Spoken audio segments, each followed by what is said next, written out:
On today's show, we're still celebrating the Dallas Mavericks series win, but it's time to look ahead to the Pheonix Suns, and we've got some big questions the Mavericks absolutely have to answer. We'll talk about all that and more on today's Locked On Mavs. I'm Luka Doncic, and this is Locked On Mavericks podcast. Hey, Dallas Mavericks are NBA champions.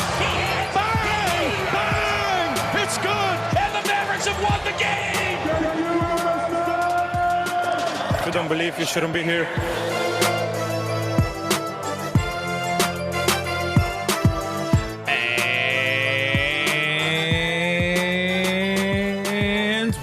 You're locked on to the Dallas Mavericks. My name is Nick Angstadt, media member and NBA channel manager for the Locked On Podcast Network. Thanks for making Locked On Mavs your first listen every day. We are free and available on all platforms, including YouTube. We're subscribed to the show, and the best way you can help us is to comment anything below. Subscribe to the show, comment below. I'm gonna let it ride today. 2 days in a row, let it ride. Let it ride. Might as well. Might as well. When you get the first playoff series win since 2011. Since that man did it, pointing a jerk in my background. Might as well let it ride. And joining me, as always, my co-host, contributor, writer at Mavs.com. The Son, the One More Thing King. What you got for me, Isaac Harris? You know, just trying to recover from the sleep. Gotta. Oh, get ready. The grind of. Get ready. Of content producing. Thanks to everybody that's listened to the pod over the past few weeks. We've had some incredible numbers, the amount of people from literally around the world, and the amount of people who's reached out. It's been really cool too. Just that a lot of you guys from different countries around the world shoot us a DM or comments in YouTube. Or see us in person at games. I love that. I love seeing people in person at games. Shout out. The amount of people who come up to Nick and say, hey, let it ride tomorrow. It's amazing.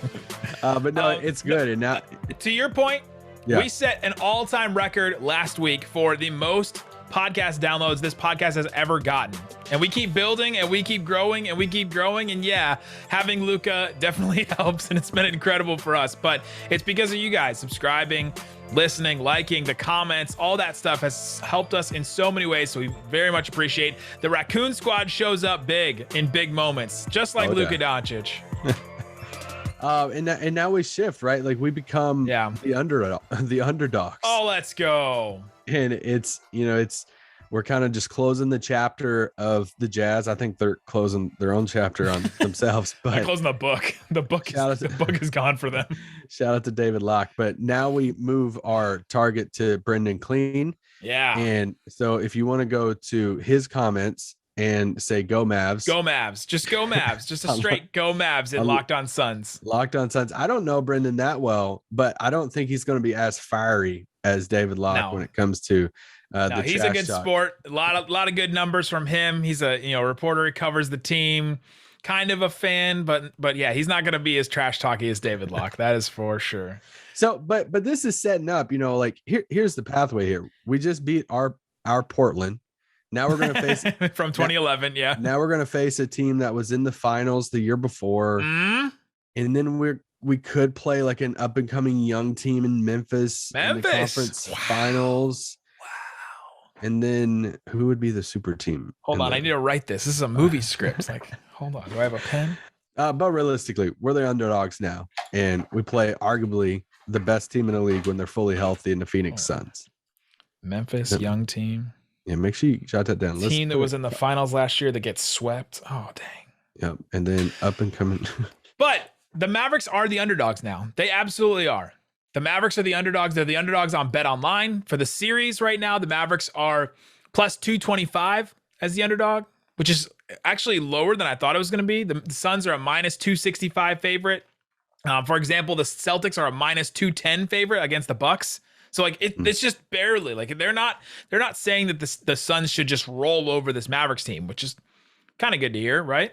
But the Mavericks are the underdogs. If you look in game one, they already have the odds up on BetOnline. The Suns are a 6-point favorite in that game. The Suns are at home. They'll have Devin Booker. They'll have some days rest. The Mavericks will have days rest too, but days rest I think is going to benefit the Suns. We'll talk about that in a minute. But the Mavs are the underdog, and hey, This season is already a success. What did we all say? What did everybody say? What did you say? What did every single Maverick that sat across from us, at Media Day say? Is that what would make the season a success? Winning a first round series. That was the first goal. Got to get past that first. And boom, they did it. I think anything else that the Mavericks get after this is going to be extra and going to be even more awesome.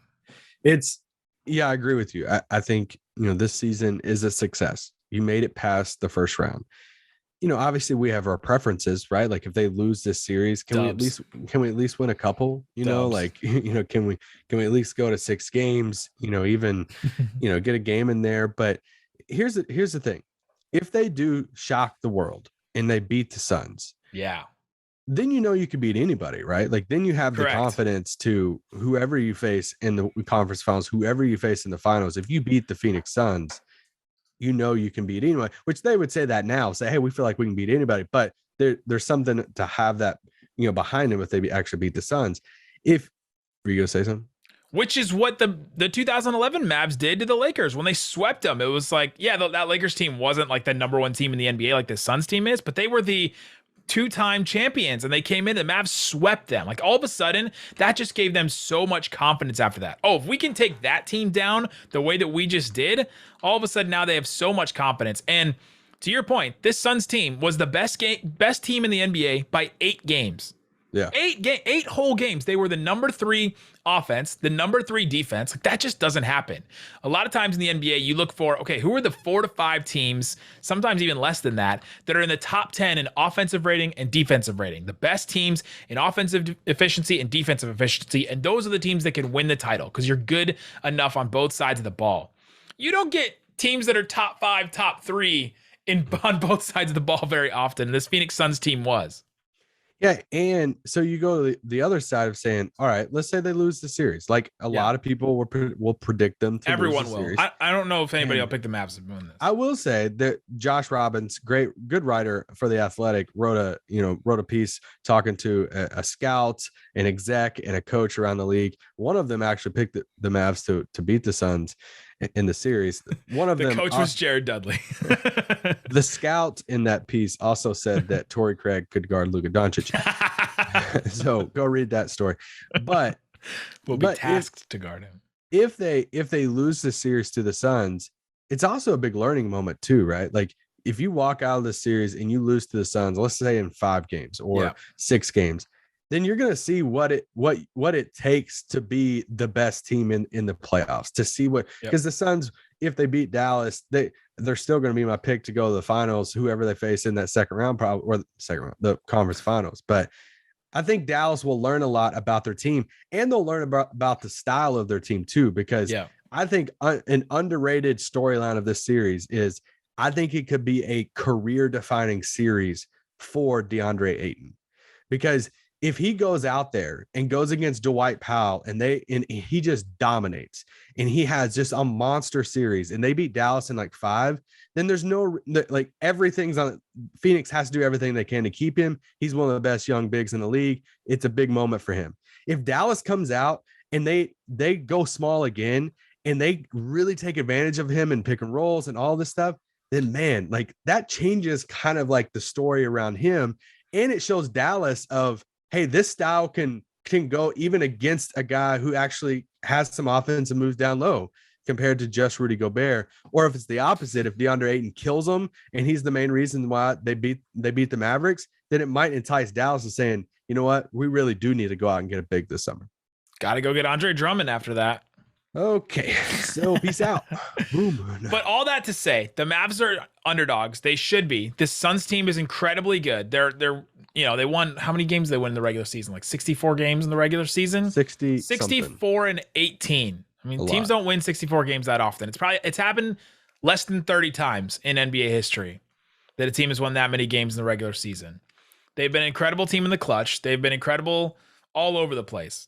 And so use that to color all the ways that you think about this series, right? The Mavs are the underdog. There's just no coloring that in any other way. So use that in all the other stats we're going to bring up in this. Use that, view it through that lens. Is that the Mavs are the underdogs, and these are ways that they could pull off a Dare we say we believe Mavs situation. But coming up, there's a lot of optimism in our comments even from yesterday. Like Mavs in 4, man. Like we're not trying to kill optimism. We're just laying the groundwork of like this is everybody's talking about the Suns for a reason. They're a really dang good team, so we're being realistic here.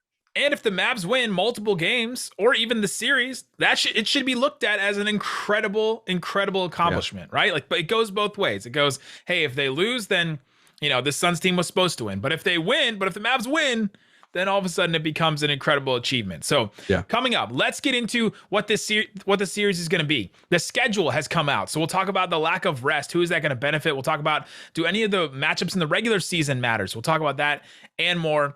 But before we do, let me tell you about Built Bar. It's a protein bar that tastes like a candy bar. They're delicious. We love them. The best part, they're healthy and delicious. No more sacrificing delicious food or health. With Built Bar, you got both. And it's easy. All you have to do is go to built.com, order now, use the promo code LOCKED15, that's LOCKED15, to get 15% off your entire order. I think I'm just going to tweet them every day to bring back the coconut brownie chunk and to bring back the brownie batter puff. Those are my two favorite. They're not available now, but other good ones. Mint brownie. Go in the reviews and leave Go Mavs. We should go to the reviews. They tweet their reviews sometimes. Maybe we should leave reviews on there. The cookies and cream are always solid. That's Mavs draft. That's Richard's favorite. Mint brownie is my favorite one that's left on the board right now. Churro puff is incredible. That mint brownie bar, 130 calories, 17 grams of protein, 4 grams of sugar. It's a bar that's absolutely delicious. Again, the promo code is LOCKED15 to get delicious Built Bars at built.com. All right, Isaac Harris, thanks for making Locked On Mavs your first listen. For your next listen, check out the Locked On NFL draft show. We've done an incredible NFL draft show over this weekend. It's been awesome to watch. It's in studio at WFAA in Dallas. Got to go see those guys today. I've been working on some of the social media stuff for that, and it's been incredible. So go check it out at Locked On NFL YouTube channel. All right, Isaac. The Mavericks versus the Suns schedule came out, and it was interesting to me. There's no back-to-backs in the playoffs, so we know that. But sometimes you get a couple of days here, a couple of days here. We had multiple days off twice in the Jazz series. But in this series, there's 1 day off between every single game, except for a potential game 6 and 7. So game 1, game 2, game 3, game 4, game 5, and game 6. There's only 1 day off in between all of those. Starts on Monday, then Wednesday, Friday, Sunday, Tuesday, Thursday. Goes all the way through that. Thinking about 36-year-old Chris Paul, thinking about Devin Booker with his, injury, thinking about Luka Doncic with his calf strain that he had. Who do you think the lack of rest benefits the most as far as a team that, is coming into this series? Benefits? Oh gosh, the lack of rest benefits. I guess Dallas, just because, Chris Paul. I think they both have their. I think one of the underrated parts for Dallas is closing that series out in 6, to where now both of you have the same amount of rest going into the series. Both of you have 3 days, 3.5 days, going into the series, because since you both closed your series in 6 right there on the same exact night. So at least they got that. I guess if you want to say it, just because, Luka obviously has his calf thing, Devin Booker has his hamstring thing. They both played, in the past games. I guess Dallas, I just don't want to, and because Chris Paul, their second, best player is in his late 30s. So I guess if you want to say an advantage, it'd be Dallas.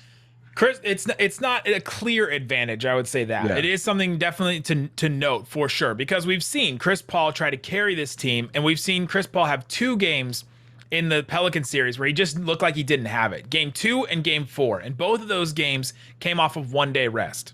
Now, he also had game 5 and 6 that also came off of 1 day rest, where he went 22 and 11, and he went 33 and 8 with 14 straight shots that he made. So this is not a rule. This is not one of our rules of the series, but Chris Paul has not been incredible on just 1 day rest in the Pelican series. And in the regular season, he shot a little bit worse with just 1 day off compared to 2 days off.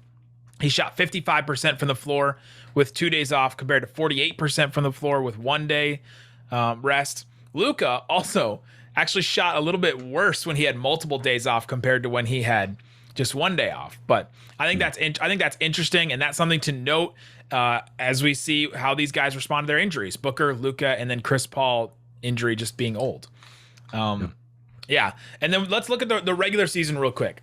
The Mavs and Suns played 3 times in the regular season, and the games don't show us pretty much anything. So if anybody comes out and says to you, "Oh, the Suns beat them 3 times in the regular season," that can't be an excuse for anything. You literally cannot take any of those results and say anything about it. The Suns have not seen this Mavericks team like this.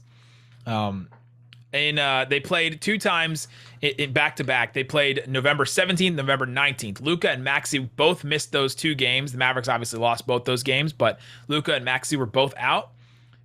KP and Tim Hardaway Jr. started in both of those games. And in the first game, they played 67 combined minutes. And the second game, they played 65 combined minutes. So those 2 games, just literally the Mavericks are a completely different team than what they saw in November. Then January 20th, when the Mavericks had kind of turned the corner a little bit, Ayton was out for that game. Luka did play, but Ayton was out. And then Porzingis and Tim Hardaway Jr. played 50 combined minutes in that game. Tim came off the bench. But all these games happened before the Dinwiddie-Porzingis trade, and so this is just a completely different team from when the Suns saw the Mavs in the regular season. Yeah, I don't have any. It was right before Tim broke his foot that third time they played, but Dallas looks completely different. Luka didn't play in 2 of those 3 games. Ayton didn't play in the last one. And, those are not just role players. If you want to try to take something away from the teams, like you got to take it away from the core pieces being there. And I don't like doing it, even if they're fully healthy. I don't like trying to pull something like, hey, back in November 2nd, they played and blah, blah, blah. I don't even like doing that, but especially because so many players were out in these 3 matchups, and it was before the big trade for Dallas that completely changed their team. I honestly don't care about the other 3 matchups. What's another big question the Mavericks have going into the series? Well, I think we got to figure out who Mikal Bridges guards. We love Mikal Bridges. Gosh, we loved him going into the draft, and we drafted him in our mock draft, didn't we? I think so. I think we did one year. We've done like almost. I think this will be our 6th one this year. We've done drafted Mitchell for sure, but Mikal is best buds with JB, so that's a fun subplot of this. He guards Luka. They went to school together at Villanova. For those that don't follow college basketball. Yeah, went to school at Nova together with Jay Wright and with Pascal. Yeah, Pascal, Murray Spellman, Dante DiVincenzo. He guards Luka really well, and I think the natural thing is for him to guard Luka, but actually, and I'm probably going to be wrong in this, but I actually don't think he does. I think Pheonix will put him on Brunson and try to take Brunson out of the series and say, because I think teams going against Dallas try to do one of 2 things, right? They try to either take out the supporting cast, take out Brunson, take out the shooters, and say, hey, we're going to let Luka cook. Or they try to contain Luka and say, all right, Brunson and the shooters, y'all beat us. Yeah, Luka, you got to be either Luka can be a scorer or Luka can be a passer, right? Teams try to do one of those 2 things. And I think Pheonix will take the route of Luka, you can be the scorer. We'll try to take away the pass. And I think that they will try to stay home on the shooters.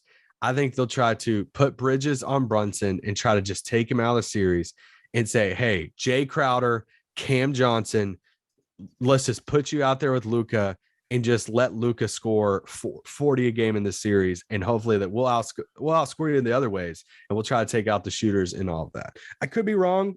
I don't know, but that's just my guess. But these are the options. Either Bridges, who's their best perimeter defender, and then they'll probably throw Crowder on the other one, right? Guards Luka or guards Brunson. I don't know if there's another option for him. And Bridges has been incredible. Bridges has been really, really good guarding. He was good guarding Ingram for the most part in that series. Ingram had some pretty good games, but Bridges has been good guarding Luka in the past regular seasons that they've had, when Luka has actually played in the past. So that'll be interesting to see. I think he takes Luka from the start because I think that they'll just try to throw the best that they can, and their team defense is good enough now that they can they don't have to be cute with it. Like their defense, right? Like I don't think they have to be super cute with anything. And then also, who are you going to throw on Luka if you don't throw Bridges on him? Is it Crowder? Is it Torrey Craig? Is it Torrey Craig can guard him. Is it Cam Johnson, according to an anonymous coach or scout across the league? Was it one of those guys? Like Luka takes advantage of all those guys. Yeah, but I think that's the thing of like if you're the team, you say, hey, we'll just like Luka, yeah, he's gonna take advantage of those guys, but let's try to take away all the shooters because that's where Luka gets dangerous to where he can hit these guys in the corners and all that. The Suns are also really good at defending the three-pointer. You look at opponent three-point attempts per game, they're 10th in the league. I mean, they're fourth in the league in opponent three-point makes per game at just 11. They don't allow very many makes. No, just 11 a game in the regular season. So they're good at closing out. They're good at staying home on those threes there. So, what breaks with that? Because we both know that Dallas loves, to get those threes off. And we talked about that last series about try to get up to that 40 mark. So that's another thing that kind of played into my thinking of that, of if they stay home on their shooters, it might result in, Luka getting some layups here and there. But or what? This could be a Dinwiddie series. Ooh, Dinwiddie. I hope for him this is a Dinwiddie series. Because the Mavericks have they have a different situation. Okay, if Bridges is on Luka or Brunson, depending on which one of us are right there, then who's on Dinwiddie and who's on the other one, right? They have that whole decision to make. And coming up, I have one stat for you that I think could define this series. Here we go. Could define this season. I have one stat that could define this series. We'll talk about that and more coming up. But before we do, let me tell you about BetOnline. We've been talking about BetOnline at the beginning of this. They have game one already ready for Mavericks versus Suns. The Suns are a 6-point favorite against the Dallas Mavericks. So if you're feeling good about the Mavs in game one, to come out and surprise and get one all of a sudden, or if they just keep it close, keep it within 6 points, put some money on the Mavs. You can go check that out. The Heat, cool. They open as an 8-point favorite, and the Sixers don't have Joel Embiid. That one is a brutal one for the Sixers. I'm surprised the Heat aren't a bigger favorite in that one. It's because they got James Harden. Okay. The Celtics are a 4.5-point favorite in game one against the Bucks. So you can go check that out. Check out series odds. Check out NBA props. Oh, they have some props for Mavs Suns. The correct score, the Suns win in 5, so they win 4-1, is plus 305. Mavericks sweep is a plus 2,800. So if you put down $100 and the Mavs sweep, you'll win $2,800. Nice. Feeling good about that one, maybe. Go check out all those odds. BetOnline, it's where the game starts. All right, Isaac Harris, let's just get into it. I have a stat for you that I think will define this series for the Dallas Mavericks or the Suns. Okay, I gotta walk you there before I get there. Okay. Oh crap! Here we go. The Suns in the regular season, number 3 offense, number 3 defense. They were also number 8 in pace. Yeah, pace is huge. They played very fast. Top 10 teams in pace in the regular season. The Mavericks, the lowest of the low. Literally, they played like a 90s, early 2000s basketball team. They played so slow. Like the Mavericks played incredibly slow, slower than anybody in the league by like 3 or 4 possessions, which is huge in the NBA. That is massive. I think that matters. Suns in the playoffs, they've had the number 4 offense. They had the number 15 defense, which I found interesting against the Pelicans. Their defense did not hold up very well against the Pelicans.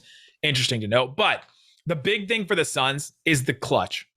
The Suns in the clutch. I've been calling it this all season. They sunburn teams. They hang around and hang around and hang around. And sometimes they don't even hang around. Sometimes they get down 15, 10, whatever. And then all of a sudden the fourth quarter comes around. They go on like a 22-3 run and they just blow teams out. Okay. Their offense in the regular season. I already told you it was number 3 overall. You're excited for this. It's 116.1 points per 100 possessions was their offense.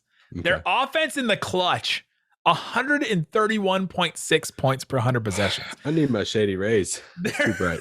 Their offense got way better and more efficient. Their defense got way better and more efficient. They shot 69% true shooting in the clutch. That is the number 1 by like 5 percentage points. Huge. And the Suns in the regular season were the number 3 team in pace in the clutch. So they went from number 8 just for the regular season games to number 3 in the clutch as terms of pace. They play fast in the clutch. Now, the Mavericks somehow, Palpatine return, somehow got even slower in the clutch. The Mavericks went from 95.6 possessions a game to 91.9. They got even slower in the clutch. The Suns speed up in the clutch. The Mavericks slow down in the clutch. That is huge. And so I went and looked, and here's my stat. The team that changed the most or got slowed down the most from regular season pace to clutch in the regular season pace, the Mavericks. They were 3.7 possessions slower in the clutch. The team that got the fastest, that sped up the most in the clutch, the Blazers, then the Thunder. Bad teams. The bad teams always play fast in the clutch. And then the Suns. The Suns were 4 possessions faster. Like, we're literally seeing the opposite. What the Suns like to do is they like to make quick decisions. They like to act fast in the clutch. And the Mavericks like to slow everything down. The pace is going to determine so much in this series. Okay, I'm done. It's incredible. Great work. Thanks. That could define the whole series. Could define the season, really. The whole seson. Well, the season was already already defined earlier in the year. That I'm not a doctor, so I don't know. What? No, in a lot of ways, you're seeing the opposites a lot. You see the opposites with pace. You see the opposites when it comes to like 3-point shooting. Like the Suns are 26 in the league in 3-point attempts per game. They love to take a lot of twos. This is the opposite of Utah, right? Like we went into that series saying, hey, we got to force Utah to take twos. Well, Phoenix loves to take twos. They don't even take a ton of threes, but when they do take threes, they have some, like Cam Johnson's a 42%, 3-point shooter. So it's just they don't take a lot of them because they love the mid range. They can get to the mid range with Booker and Chris Paul and those guys. So are you gonna say something? What do the Mavs love to do on defense? We've been telling you this all year. The Mavs, what they try to do is they try to limit the amount of threes that you can take and get you to take mid-range shots, get you to take long twos, keep you away from the rim as much as they can. They don't do a great job of that, but they try to keep you away from that and get you to take long twos. Guess who's going to take long twos?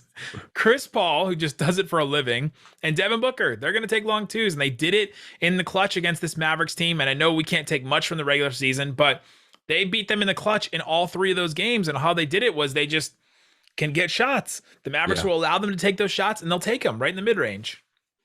Mavs can't get cute in the clutch with this series. Like there was a couple moments there in that Utah series where it's stagnated what they're doing. Luka's just holding the ball, and you can't have that against them. The Mavs benefited from so many Jazz mistakes in the clutch. That will not happen in this Suns series, right? Like, you want to see a series go like a sweep is if the Mavs make the same kind of, we'll just wait for the other team to make a mistake and us capitalize on it in the clutch. Like, that's not going to happen. That's a recipe for a sweep right there. Yeah. if the Mavs mess around and do that, they have to know what they're doing, get into it, know what they're, they have to be really well coached in the clutch in this. All right, let me throw at you some things for Dallas to have what's some areas that for Dallas to have a shot, or like what's some angles to this that Dallas could take advantage of. So the Suns foul a lot. So they're 24th in the league in personal fouls, and they're 23rd in the league in opponent free throw attempts. So they foul a ton. So more than ever, I think this is something we're going to track. This is something I'm going to track a lot in the series. Is free throw attempts for Dallas and how well they shoot those free throws. For them to have a shot in this series, they're going to get their free throw attempts, okay? Because Suns foul. Yep. They have to hit them at a high percentage. And they don't get fouled. The Suns free throw rate is very low for their offense. Yeah, so they got to hit these free throws. They were 79% so far in the first round. Dallas was. Maybe before the series starts, let's put a number at it. Like Dallas has to shoot 85% or whatever it is, 83% in the series to have a shot in this, in the series. I like it. Also, they need to force Phoenix to more ISO. So only 4.9% of their offensive possessions this season were in isolation. It was 24th in the league in points per possession for Phoenix. Did you say 4.9%? Yeah, this like 5% of their 5% of their offensive possessions in isolation. We've been talking about polar opposites. The Mavericks and the Suns right there. So this is according to Synergy, 24th in the league in that in points per possession. So maybe try to force him into more isolation stuff. Obviously they have Chris Paul and Booker and those guys, but they love to move the ball. They love, assist and all of that. But here's the biggie. Is this the Dwight Powell series? Because one thing that they struggle in a lot, and even looking at DeAndre Ayton in the New Orleans series, I was looking at some of his numbers, but just starting with the regular season first, the Suns allow 1.18 points per possession to the pick and roll man in the regular season. That's 25th in the league in points per possession. You got to attack DeAndre Ayton in the pick and roll. And if there's a team to do that, it's Dallas, and it's with Luka Doncic and Dwight Powell. Now, it was kind of the opposite in the New Orleans series. They still got obliterated in the pick and roll. Phoenix did with DeAndre Ayton, except it was the pick and roll ball handler. It was CJ McCollum that was torching him. So either way, DeAndre Ayton struggles in the pick and roll. That's an obvious. And Dallas knows that. So we could see, like, it wouldn't shock me if Dwight Powell goes from getting 10 minutes in that game 6 against Utah to getting like 30 minutes in this game 1. And we're seeing an even more like Luka, like it could be so much that we're like, all right, we know you like run this play. You're running every single freaking time. So it's just, he struggles. DeAndre Ayton does struggle in the pick and roll, whether it's Luka coming off of it and scoring, whether it's finding Dwight Powell as a roll man. I'm really curious on how they do that. And that could be an area that they could exploit the Suns in. And we haven't seen Luka and Dwight Powell this year play against Ayton this year. It hasn't happened this season. So this is something new that the Mavericks should be rolling out there. And since the trade, we haven't seen it. So interesting stuff. We'll have a crossover with Brendan Clean. We're going to do 2 parts with him for your Saturday and for your Sunday and for your Monday episodes. So we'll have that all ready to go for you. And so be looking out for the crossover. Guys, round 2 vibes, baby. Round 2 vibes. Let's go. Feeling good about it. Guys, thanks so much for listening to Locked On Mavs. Peace out. Boom.